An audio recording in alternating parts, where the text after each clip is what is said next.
Dans le zoo, on a vibré ce week-end au rythme de la culture à l'occasion de la célébration de la 19e édition du festival Agodié. Une série d'activités a été initiée à Boycon et la nuit des Agodiés, le symposium international centré sur le thème comment contribuer à la transmission de notre patrimoine culturel de génération en génération. L'initiative est portée par le préfet du département, Fumé-Couton. On en sait plus avec Pierre Tadai aussi. Valoriser l'histoire des femmes Agodié, Amazon d'hier ou Minon, de redoutables guerrières du royaume du Dahomey. C'est le principe qui a conduit les travaux de ce symposium. Le but, transmettre la richesse du patrimoine culturel de ces femmes vaillantes, combattantes aux générations actuelles. Elles étaient des solutions à tous les problèmes de la société. Elles traitaient physiquement et spirituellement. Ces femmes travaillaient dans la sous-région, pas seulement au Bénin.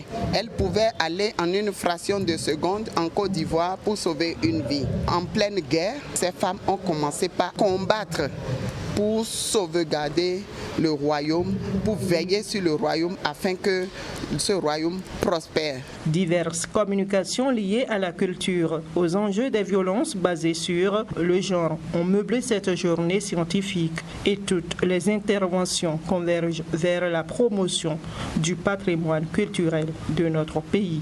Il est question de désigner des acteurs pour transmettre ces patrimoines, mais à qui? À des générations futures.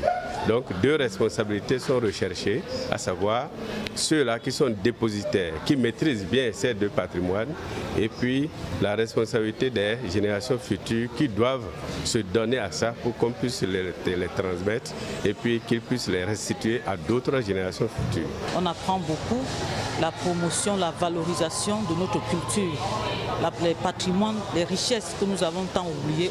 Tout s'est réveillé et pour moi c'est une fierté. Chants et danses, cérémonies d'hommage, distinctions des vétérans et acteurs du patrimoine et du festival Agodié ont marqué aussi ce rendez-vous culturel.